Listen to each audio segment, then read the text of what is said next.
Hi అండి. ఈరోజు different దోశలు చూద్దామా. దోశ ప్యాన్ మీద దోశ పిండి వేసుకుని అటు ఇటు కాల్చుకుంటే ప్లెయిన్ దోశ అయిపోతుంది.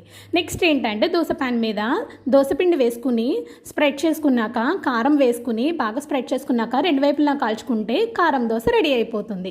థర్డ్ వన్ ఏంటంటే దోశ ప్యాన్ మీద దోశ వేసుకుని స్ప్రెడ్ చేసుకున్నాక ఆనియన్ స్ప్రింకిల్ చేసుకుంటే ఆయిల్ స్ప్రింకిల్ చేసుకుంటే onion dosa ready. Fourth one ఏంటంటే దోశ పెనం మీద దోశ పిండి వేసుకుని లైట్గా షుగర్ అనేది స్ప్రెడ్ చేసుకుని ఆయిల్ వేసుకుని రెండు వైపులా కాల్చుకుని మడత పెట్టుకుని తీసుకుంటే sweet dosa ready. Fourth one ఏంటంటే దోశ పెనం మీద దోశ పిండి వేసుకుని టమాటా సాస్ కానీ టమాటా కెచప్ కానీ వేసుకుని స్ప్రెడ్ చేసుకుని రెండు వైపులా ఆయిల్ వేసుకుని కాల్చుకుంటే టమాటా సాస్ దోశ రెడీ. తర్వాత ఏంటంటే దోశ పెనం మీద దోశ వేసుకుని దోశ చల్లారాక హనీ స్ప్రెడ్ చేసుకుంటే హనీ ఎప్పుడు కూడా చల్లారిన దోశ మీద వేసుకోవాలి కాబట్టి హనీ దోశ రెడీ అయిపోతుంది. సో మీ టేస్ట్కి తగ్గట్టుగా డిఫరెంట్ దోశలు రెడీ చేసుకుని తినండి. బాయ్.